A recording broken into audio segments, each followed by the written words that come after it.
Assalamualaikum warahmatullahi wabarakatuh. Nama saya Suci Lestari dari jurusan Fisika angkatan 2020. Saya akan menjelaskan tentang analisis kitab yang berjudul Qaul fil Hayat al-Alam Risalah fi Barkar al-Dawair al-Izam, salah satu karya dari Ibnu Al-Haytham. Biografi Ibnu Al-Haytham. Nama asli dari Ibnu Al-Haytham adalah Abu Ali Muhammad Al-Hasan Ibnu Al-Haytham. Namun, para sarjana dan kalangan ilmuwan di barat mengenal beliau dengan nama Al-Hazan. Beliau dilahirkan di Basra, Irak pada tanggal 1 Juli 965 Masehi yang bertepatan pada tahun 354 Hijriah. Beliau memulai pendidikan pertamanya di kota Basra, Irak. Sebelum beliau diangkat menjadi pegawai pemerintahan di tanah kelahirannya, setelah beberapa lama bekerja dengan pihak pemerintahan di sana, beliau mengambil keputusan untuk merantau ke kota Ahwaz dan kota Baghdad, yang kala itu dikenal menjadi pusat intelektual dunia. Di perjalanan ke kota Ahwaz, beliau menghasilkan beberapa karya tulis yang luar biasa. Kecintaannya kepada ilmu pengetahuan telah membawa beliau ke Mesir. Beliau sempat pula mengenyam pendidikan di Universitas Al-Azhar, Kairo, Mesir. Dan selama di Mesir, beliau melakukan beberapa penyelidikan mengenai aliran Sungai Nil, serta menyalin buku-buku mengenai matematika dan ilmu falak.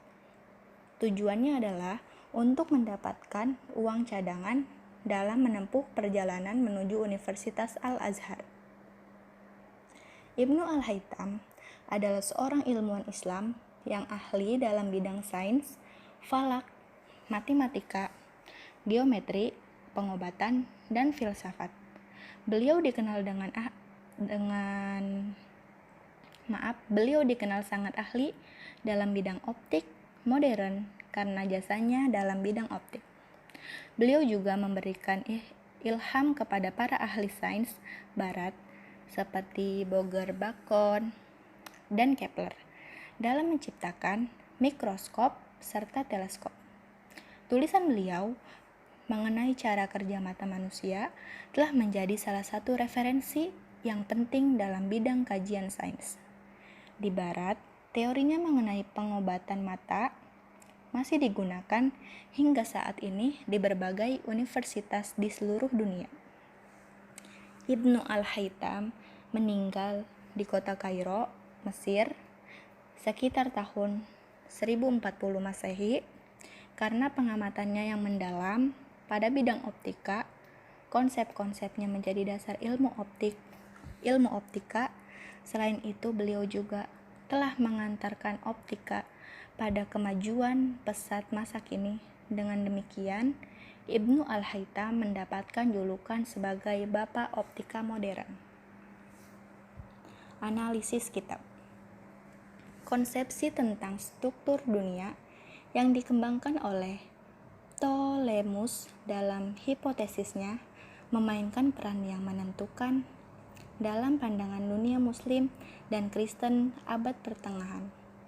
Ibnu Al-Haytham memberikan penjelasan yang sangat bagus tentang pandangan dunia. Plato memandang bola sebagai pembawa bintang berjalan sebagai struktur padat, mendukung fakta bahwa ketika mereka bergerak, mereka harus menghasilkan nada-nada tertentu dan secara keseluruhan musik dari bola-bola itu. Aristoteles melihat bola sebagai bangku kristal transparan. Fakta bahwa Aristoteles memperkenalkan bidang yang surut satu sama lain untuk menetralkan efek dari bidang yang lebih tinggi pada bagian dalam, yang dengan demikian dia anggap sebagai struktur nyata, sepenuhnya sesuai dengan cara berpikirnya sebagai ilmuwan alam. Planet-planet memiliki jarak yang bervariasi dari pusat bumi Ibnu Al-Haytham bertumpu pada ketiga pendapat di atas. Para astronom Arab secara konsisten memiliki pijakan yang sama dengan Aristoteles dan Ptolemus, baik menggunakan Almagest atau hipotesisnya sebagai dasar. Beberapa dari mereka seperti Al-Batani, Al-Farjani, dan lain-lain memahami bola sebagai struktur matematika. Hanya mereka seperti Ptolemus yang tampaknya menganggap bola bintang tetap sebagai struktur masif yang kaku. Ibnu Al-Haytham persis mengikuti jejak Aristoteles dan Ptolemus. Pemikiran serupa ini tampaknya telah menggerakkan bidang matematika Eudoxus menjadi terwujud. Di sisi lain, Ibnu Al-Haytham mungkin telah menilai teori bidang fisik ini karena dia sangat memperhatikan masalah tidak adanya ruang kosong. Ini terbukti dari karyanya yang dimana ia mengakui ruang kosong hanya sebagai fisik matematis, berbeda dengan ruang penampilan dunia fisik. Bagaimana teori bola dan masalah ruang kosong terhubung. Karena bintang-bintang adalah benda-benda alami, masing-masing dari mereka hanya bergerak dalam satu gerakan alami, serta bintang-bintang memiliki substansi sederhana. Gerakan mereka harus seragam, keadaan masing-masing selalu tetap sama, dan gerakan tidak menunjukkan perbedaan dalam perjalanan waktu. Bahwa para filsuf Arab berasumsi bahwa ruang antara bola-bola itu diisi dengan bahan yang dapat dimanfaatkan. Untuk memfasilitasi pemahaman, mari kita mulai secara singkat dengan menjelaskan bagaimana Ibnu Al-Haytham memperoleh kasus yang paling sederhana, yaitu matahari. Di antara permukaan bola cangkang, bola yang konsentris dengan pusat dunia. Secara eksentrik terdapat cangkang buku jari kedua. Hanya di antara permukaan bola-bola cangkang, bola kedua ini dia membayangkan tubuh matahari tertanam kuat jika cangkang bola eksentrik berputar di sekitar salah satu diameternya, ia membawa tubuh matahari bersamanya dalam satu bidang. Seperti yang bisa dilihat, semua ruang selalu terisi selama seluruh gerakan dan penciptaan ruang kosong dihindari. Ibnu Al-Haytham memperhitungkan semua perincian lebih jauh tentang pergerakan, posisi, dan lain-lain dari bintang-bintang yang berjalan. Akan kita lihat bahwa Ibnu Al-Haytham kemudian dilihat sebagai orang yang pertama mengembangkan alur pemikiran ini. Dalam karya Ibnu Al-Haytham, berat pertama kali berasal dari bumi padat, termasuk seluruh dunia hewan dan tumbuhan. Dari alasan di atas, berkelompok hingga berbentuk bola di sekitar pusat bumi. Penyimpangan dari bentuk bola yang disebabkan oleh benda langit hanya kecil jika dibandingkan dengan ukuran bumi secara keseluruhan. Benda berat lainnya adalah air yang mengisi cengkungan. Dengan demikian, sebagian menyelimuti bumi yang padat sebagai cangkang bola. Badan cahaya adalah udara dan Vener.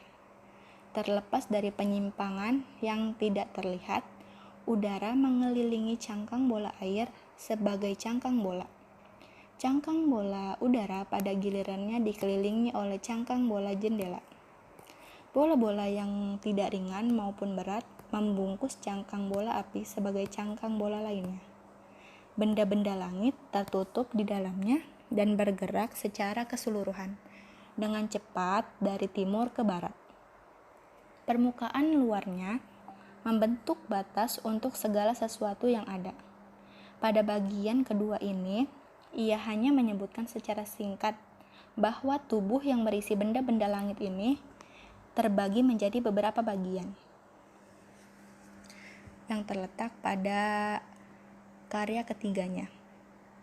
Ibnu Al-Haytham menegaskan bagian-bagian ini dan memulai sambutannya dengan memperkenalkan istilah al-falak. Dikatakan bahwa dalam pandangan ilmu Al-Haytham, alam semesta secara keseluruhan adalah bulatan penuh. Ini diisi ke dalam 9 cangkang bola konsentris, bola bintang pengembara.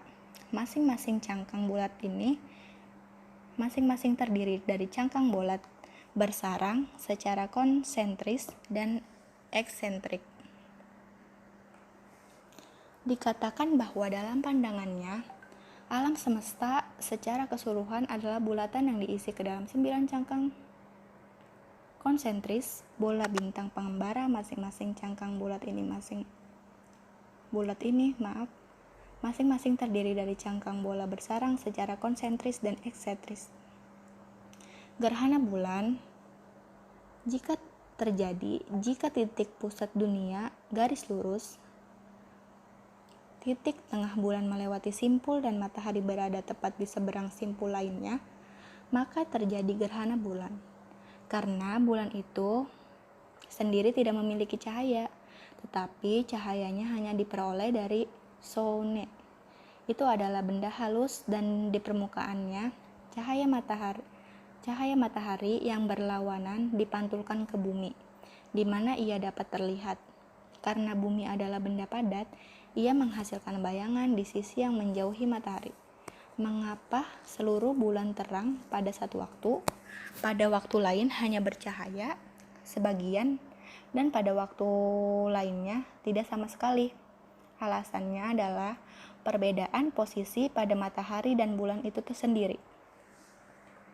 Bentuk sabit pada bulan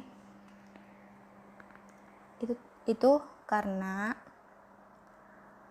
dijelaskan oleh fakta bahwa bagian ini dibatasi oleh 2 buah letak lingkaran yang berpotongan.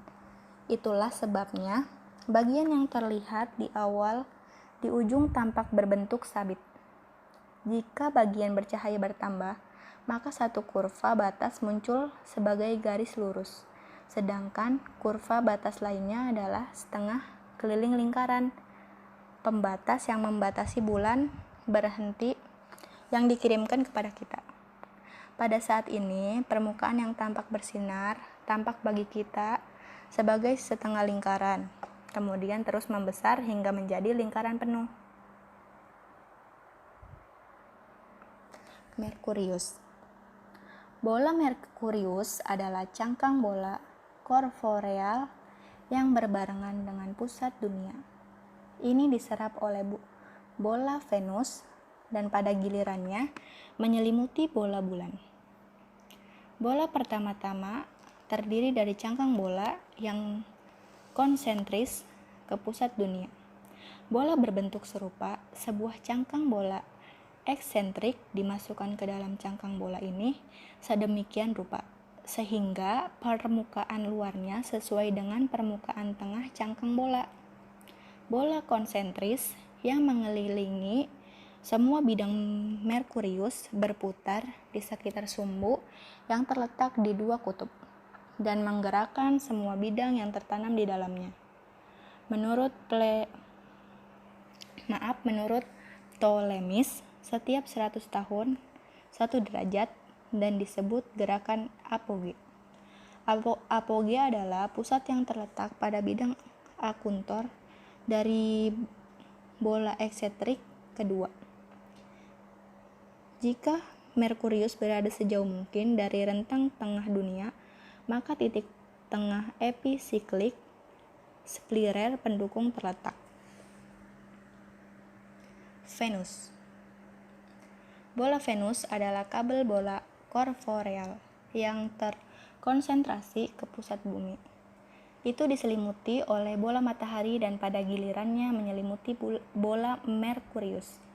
Bola itu sendiri awalnya terdiri dari cangkang bola konsentris, bola gelatin yang serupa. Dalam cangkang bola ini, cangkang bola lain tertanam secara eksentrik. Di ruang antara permukaan konsentris ini ada 1 Bola episiklik juga berputar di sekitar sumbu dan menggerakkan bintang dalam lingkaran yang miring ke bidang ekuator, spire eksentrik. Mirip dengan Merkurius, di bagian yang lebih jauh dari episiklik, gerakannya masuk akal, dan di bagian yang lebih dekat itu ke belakang, gerakan ini adalah gerakan episiklik. Penggerakan bola miring terjadi pada Merkurius, hanya Venus yang selalu berada di sisi utara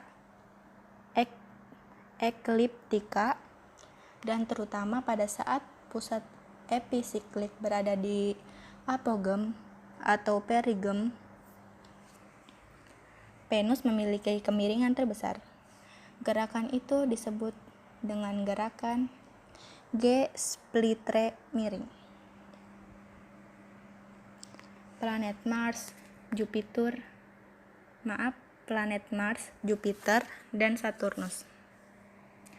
Menurut Ptolemus, jenis gerakan untuk 3 bintang pengembara di atas, Mars, Jupiter, dan Saturnus, mirip satu sama lain. Oleh karena itu, pengertian mereka dapat diringkas. Setiap satu dari pandel steru ini datang sebagai sebuah bola dengan konsentris cangkang bulat dengan pusat dunia. Yang terakhir adalah bola Saturnus. Ia diselimuti oleh bola bintang-bintang tetap dan pada gilirannya mengelilingi bola Jupiter, yang pada gilirannya melepaskan bola Mars, dan ini menyelimuti bola matahari. Di masing-masing cangkang bola ini, cangkang buku jari lainnya tertanam secara eksentrik. Cangkang bulat ini disebut penahan beban. Dalam setiap kasus, seperti yang dijelaskan beberapa kali, sebuah bola tertanam di antara lensa sudut konsentris dan di dalamnya selalu ada badan tertanam di bintang-bintang. Pergerakan bola. Masing-masing bola konsentris berputar di sekitar sumbu di mana kutub ekliptika terletak. Seperti Venus kepada Merkurius, perlahan dan lambat dalam 100 tahun dengan 1 derajat, dan dengan demikian membuat semua bola tertanam dan bintang bergerak. Itu adalah gerakan seluruh bola. Bola penahan beban juga berputar ke arah kanan, mengelilingi semua sumbu, bola penahan beban juga berputar ke arah kanan, mengelilingi sebuah sumbu, tetapi tidak semua kutub ekliptika terletak di atasnya, menunjuk pada setiap bintang sebuah lingkaran yang dapat juga disebut bola pendukung. Lingkaran miring ini seperti yang telah kita lihat pada Venus dan Merkurius, tetapi bola-bola ini tidak mengubah kemiringannya. Bola episiklik berputar pada acisel yang membentuk sudut dengan acisel spire eksentrik. Oleh karena itu, bintang memiliki lingkaran di mana ia bergerak ke kanan di bagian yang lebih jauh dari Alder dan mundur di bagian yang lebih jauh ke belakang. Bidang lingkaran ini miring ke bidang ekuator dari bola eksentrik. Rotasi dari bola Lilith episiklik menciptakan episiklik pergerakan tempat bintang pada pergerakan Lurlinger. Garis yang menghubungkan titik pusat Feld dan sambungan eksentrik mendefinisikan 2 titik pada lingkaran sambungan eksentrik. Mungkin cukup sekian penjelasan dari saya, kurang lebihnya mohon maaf. Wassalamualaikum warahmatullahi wabarakatuh.